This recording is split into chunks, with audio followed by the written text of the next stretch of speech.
आज की हमारी चर्चा ट्रेडिंग की दुनिया के बारे में है और हम सब ने वो डरावना आंकड़ा तो सुना ही है कि 95% रिटेल ट्रेडर्स पैसा खो देते हैं। लेकिन जो बात मुझे हमेशा सोचने पे मजबूर करती है वो ये है कि अगर ये एक जीरो सम गेम है तो ये पैसा जा कहाँ रहा है। सही बात है। हवा में तो गायब नहीं हो जाता।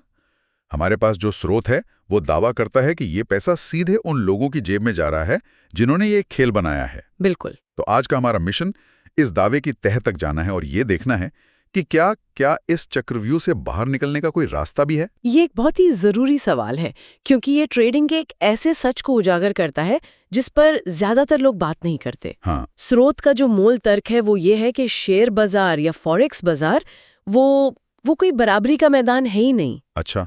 इसे कैसीनो की तरह समझिए, जहां डिजाइन से ही हाउस यानी कैसीनो का मालिक हमेशा फायदे में रहता है। राइट। यह बड़े खिलाड़ी जैसे बैंक और मार्केट मेकर्स वो हाउस हैं। तो हमारा काम ये देखना है कि स्रोत इस बड़े दावे को साबित करने के लिए क्या सबूत पेश करता है और फिर इससे बचने की क्या कोई रणनीति है। हाँ बिल्कुल। चलिए शुरू करते हैं। तो स्रोत सबसे पहले बताता है कि ये पैसा जाता कहाँ है। ये सीधा बैंकों, हेज फंड्स और मार्केट मेकर्स के पास जाता है। लेकिन कैसे? क्या हम रिटेल ट्रेडर्स इतने बुरे हैं या सिस्टम ही हमारे खिलाफ बनाया गया है?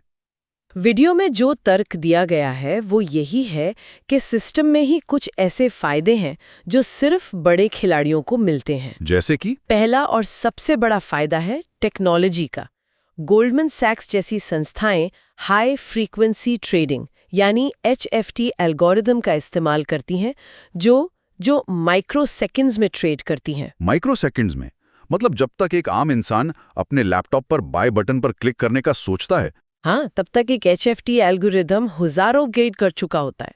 लेकिन ये सिर्फ रफ्तार की बात नहीं है, यही तो सारा खेल है। अच्छा, इसमें और क्या? ये एल्गोरिदम्स मिली सेकेंड्स में ऑर्डर बुक में लिक्विडिटी को देखकर रिटेल ट्रेडर के ऑर्डर से पहले ट्रेड कर लेते हैं। मतलब आपके खरीदने का ऑर्डर पूरा होने से पहले ही वे कीमत को एक मामूली अंतर से ऊपर ले जाकर आपको थोड़ी महंगी कीमत पर बेच चुके होते हैं। अरे बाप रे! ये हर ट्रेड पर होता है और खरबों डॉलर के वॉल्यूम पर ये एक बहुत बहुत बड़ा मुनाफा बन जाता है। वाह! और दूसरा फायदा जानकारी तक पहुंच का बताया गया है, जिसे स्मार्ट मनी कहते हैं। यहाँ ऑर्डर फ्लो के लिए भुगतान जैसी किसी चीज का जिक्र है।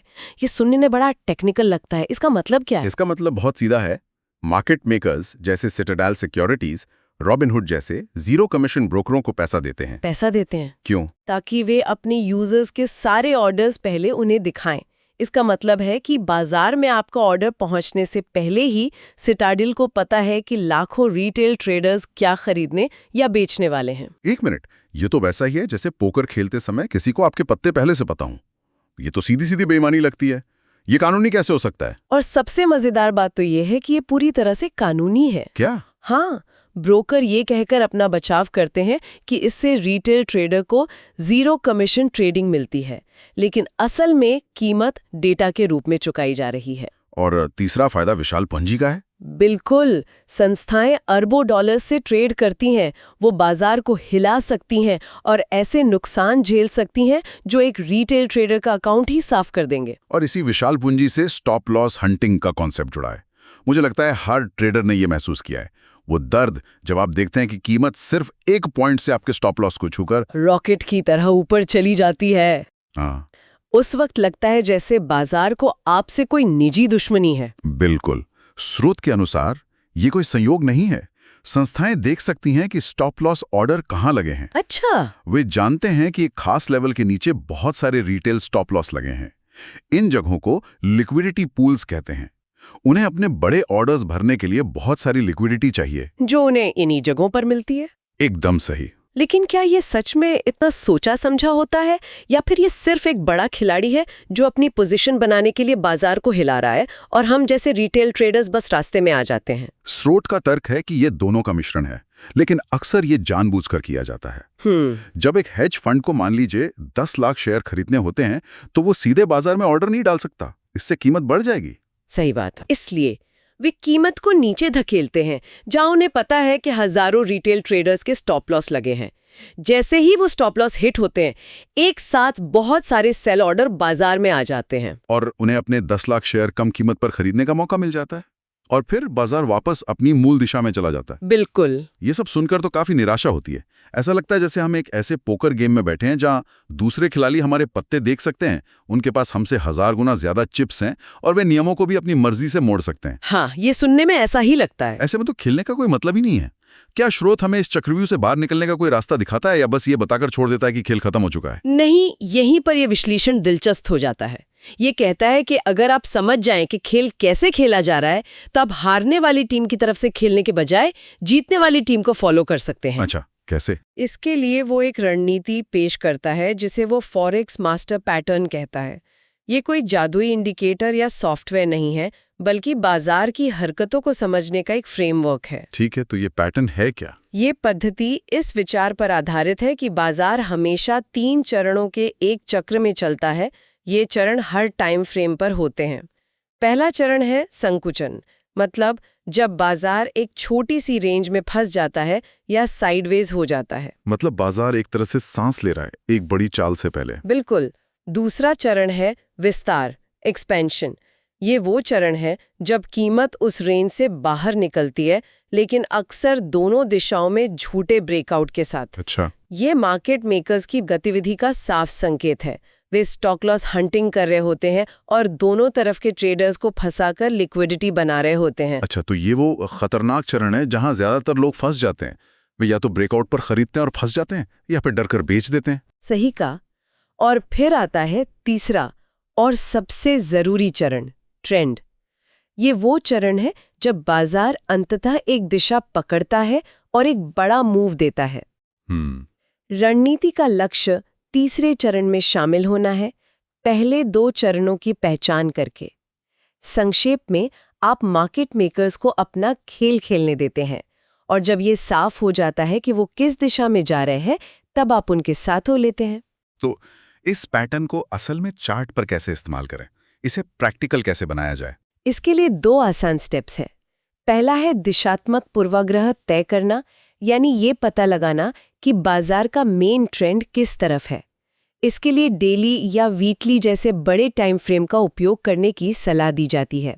ठीक है। अगर बड़ी तस्वीर में बाजार ऊपर जा रहा है, तो आपको सिर्फ खरीदने के मौके ढूंढने चाहिए, बेचने के नहीं।